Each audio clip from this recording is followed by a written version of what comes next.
Hello, welcome to Sonukumar Productions. And today we will learn how to stream a text on React Native built on Expo.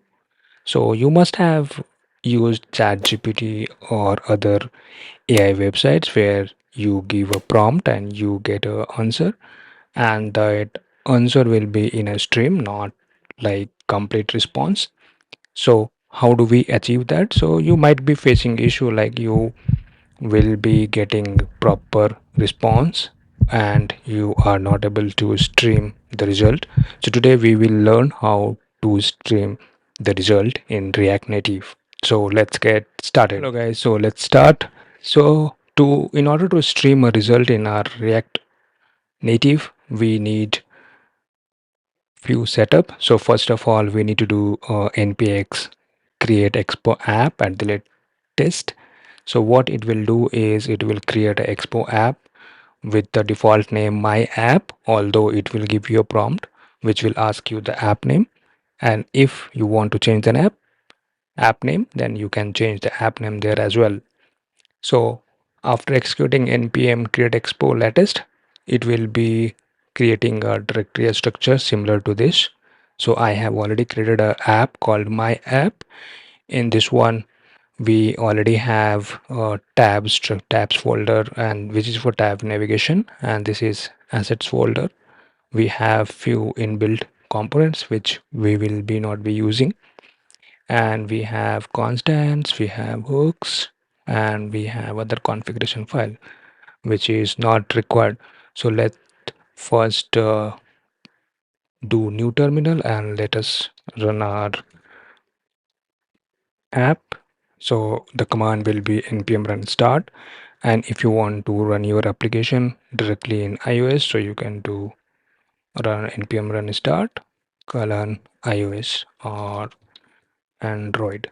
So we will do npm run start, and there metro bundler will bundle the file and will present a QR code. So this QR code you can scan in your mobile app. You can install a app Expo Go in your mobile, and then you can scan the QR code so you can use or you can view the app real time in your application.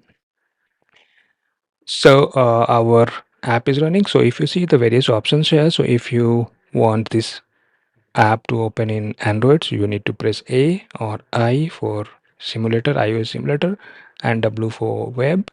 So for timing, we'll use iOS simulator.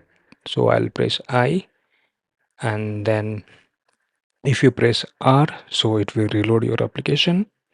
So now this is our application, nothing rendering, it's empty. So let's go to index.tsx. So basically what is happening, it's in the tab structure. So base routing is index.js, so by default it renders index.js file. If I go to explore, so it will be some explore component, but we will be working on index.tx. And if I want to see the layout, so in this one we have various screen options. We have tab screen, index, title. If suppose if you want to change the title of this page, so we can do search and control S, and command S on Mac. So now this title of this tab changed. So let's go to index.tsx. Let me bring it down. And now, so we will be starting building. So first we will take safe area view. So basically safe area view, what it does, it's if you see in iOS, so we have this notch, so it respect that space and our content will start below that. So that is a safe area view, and let me give it some style. So style will be something called styles dot container. So we have defined here styles dot container. So now inside that we will create one view, and inside that I'll create one text component where we will be displaying the text. And let me add some text here. Hello, React Native. And next we will add one button component so that when we click on this button, it will call the API. So we have button title, search maybe, and yeah, let's save and see how it looks. So we can see we have text, hello React Native and search. Let me bring text below to this button. So now let's save it. So you see, you just save it and the real time changes applies to the simulator. So now, so we need to write few code for APIs. So let me write few states like result set result equal to use state, which will be empty, and const prompt will be whatever we will be entering. So prompt set prompt equal to use state, and it will be empty. Let me make it smaller letter. So we have two, and in here instead of hard coded text we will show result. And let me check if it works. It works. Now on press we need to call one method which will call API. So on press we will call handle sorry handle API call, and this we need to define here. So we will define const handle API call. And one important thing to keep in mind here is this will be okay, let's go. So now we need to define one URL. So URL, I will be using one real-time production URL which we can use. So let me write a variable const URL. So right now it will be hard coded for timing. I will use that after some time. Let me write fetch, and so fetch first URL will be URL, and then will be parameter, and let me write then. Okay, so what we will do is will not do this. So this is handle API call, and now we need to call another. We need to define one function which will be actually uh, read stream data. Read stream data, and this will be async function. Async, and here from here we will be calling the API.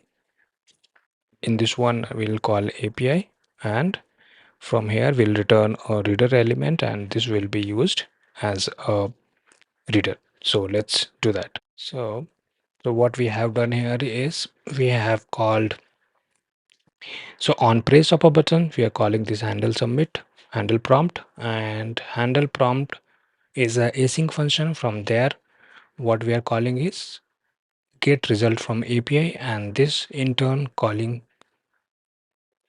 here. So it is making a making a fetch request with the post, and this is a payload body.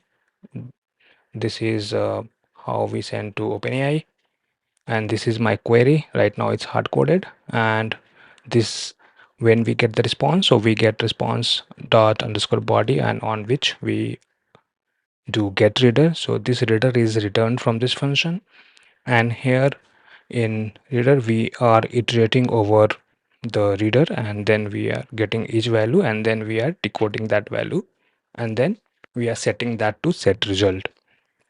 Let us save the result, and let's see if I hit search. So we will be getting result. You see streaming result. So the result is streaming in the log as well. You can see the streaming result. So there are few important points which we need to consider while streaming. And I suppose you might be getting error or some other thing. You might, there is a scenario where you might not be able to stream the result. So there can be multiple reason for that. First is we need to specify this React Native text streaming equal to true in the header part of the fetch request. And this is one thing. Let me uh,